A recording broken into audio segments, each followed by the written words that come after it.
మా ఛానల్కు స్వాగతం. సాధారణంగా మనం శుభముహూర్తాలు శుభకార్యాలు చేసేటప్పుడు పెళ్లి చూపులని లేకపోతే అన్నప్రాసనని ఇలా రకరకాలు ఉంటాయి కదా. మనకు ఒక్కొక్కసారి శూన్యమాసం రావచ్చు, పుష్యమాసం శూన్యమాసం అంటాం, అప్పుడు ముహూర్తాలు ఉండకపోవచ్చు. కానీ కామన్గా మనం అలాంటి స్పెషల్ మాసాలు వదిలేసి మేము జనరల్గా మనకి ఏ ఏ నక్షత్రాలు వచ్చినప్పుడు ఎలాంటి శుభకార్యాలు మనం చేసుకోవచ్చు అనేటటువంటి చెప్తున్నాం. ఇంకా విశేషంగా మనకి డీప్గా తెలుసుకోవాలనుకుంటే వ్యక్తులుగా మీరు ఎవరి జాతకాలను వాళ్ళని మనకి ఏ ముహూర్తాలకి సూట్ అయ్యే విధంగా మీరు మమ్మల్ని సంప్రదిస్తే ఇంకా పూర్తి డీటెయిల్స్ చెప్తాము. మొట్టమొదటిగా మనకి 27 నక్షత్రాల్లో మొదటిదైనటువంటి అశ్విని నక్షత్రం. ఇది చాలా శుభ నక్షత్రం ఇది. కాబట్టి ఎప్పుడైతే ఈ యొక్క అశ్విని నక్షత్రం మనకు వస్తుందో మనం అన్నప్రాసన కార్యక్రమాలు మనం చేస్తాం.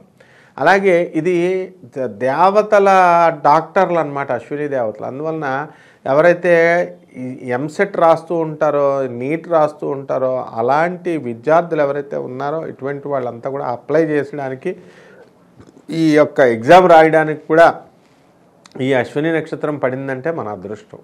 అలాగే ఈ పిల్లలకి విద్యాభ్యాసం చేయించడానికి, అక్షరాభ్యాసం చేయించడానికి ఇది మంచి తిథి. అలాగే మంత్రతంత్రాల మీద చాలామందికి ఇంట్రెస్ట్ ఉంటుంది. అంటే క్షుద్ర దేవతారాధన, ఆ తర్వాత మనకి ఉగ్రదేవతారాధనకి ఈ యొక్క నక్షత్రం వాళ్ళకి బ్రహ్మాండంగా ఈ నక్షత్రంలో పనిచేస్తూ ఉంటుంది. అది వాళ్ళు ఏ నక్షత్రం వాళ్ళైనా సరే ఈ నక్షత్రంలో చేసుకోవచ్చు. అలాగే నూతన వ్యాపారాలు ప్రారంభిస్తుంటాం కదా, అటువంటి వ్యాపారాలు ఏం వ్యాపారాలు అంటే మెడికల్ షాపులు పెట్టడము, ఆర్ఎంపీ డాక్టర్లు హాస్పిటల్స్ పెట్టుకోవడము, ఇలాంటివన్నీ కూడా మనకి చాలా బాగా ఉపయోగపడతాయి.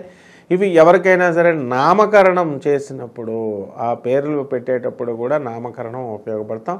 అండ్ ఈ రోజున స్త్రీ సంభోగం జరుగుతుందని శాస్త్రం చెప్తుంది. అందువలన ఈ నక్షత్రంలో ఉన్నటువంటి వాళ్ళు ఎవరైతే విటులు ఉంటారో అటువంటి వాళ్ళకి ఈ యొక్క సంభోగము, స్త్రీ సంభోగం సంభవిస్తుంది అన్నారు. కాబట్టి ఏం చేస్తారంటే జనరల్గా శోభనాలకి ఈ నక్షత్రంలో ముహూర్తాలు పెట్టుకుంటారని మనం అన్వయించుకోవాలి. అలాగే నూతన వస్త్రధారణకు కూడా నక్షత్రాలు చూసుకోవాల్సినటువంటి అవసరం ఉంది. కొత్త బట్టలు మన ఇష్టం వచ్చినప్పుడు కొనేస్తే కుదరదు.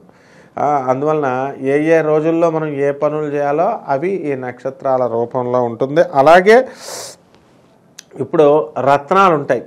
ఇటువంటి రత్నాలు ధరించడము, తర్వాత ఈ యొక్క డైమండ్ ధరించడము, ఇక అలంకారాలన్నీ కూడా ఏ విధమైనటువంటి అలంకారాలు, నూతన అలంకారాలు చేసుకోవడము, వీటన్నిటికి కూడా మంచిది. అలాగే చక్కగా తీర్థయాత్రలకి, విహారయాత్రలకి వెళ్ళడానికి కూడా ఇది కేతువుకు సంబంధించినటువంటి నక్షత్రం కాబట్టి బ్రహ్మాండంగా వెళ్ళొచ్చు వీళ్ళు. అదేవిధంగా ఈ యొక్క సముద్ర ప్రయాణాలు అంటే విదేశాలకు వెళ్ళేటటువంటి ముహూర్తాలు, ఎవరైతే ఫారిన్ యూనివర్సిటీస్లో చదువుకోవాలని వెళ్తున్నారో అటువంటి వాళ్ళందరికీ కూడా ఈ యొక్క నక్షత్రాల్లో చాలా మంచిని మనకి చేస్తుందన్నమాట. ఆ విధంగా భక్తికి మనకి మెయిన్గా ఏంటంటే భక్తి, చాలా దేవాలయాల సందర్శనాలు, భక్తిగా చేసుకోవడాలు ఇలాంటివన్నీ కూడా ఉంటాయి. మరి వీళ్ళంతా కూడా బీజావాసము, నారికేళ స్థానము అని చెప్పేసి ఈ పనులకి ఎక్కడైతే కొబ్బరి చెట్లు నాటడము, గుప్త నిధులు తవ్వడము ఇలాంటివన్నీ కూడా బ్రహ్మాండంగా ఉంటాయి. ఇంకా శుభమైనటువంటి కార్యక్రమాల కోసం, శుభ కార్యక్రమాలు, వివాహాలు చేసుకోవచ్చా చేయకూడదు ఈ నక్షత్రంలో, ఇలాంటివన్నీ కూడా డీటెయిల్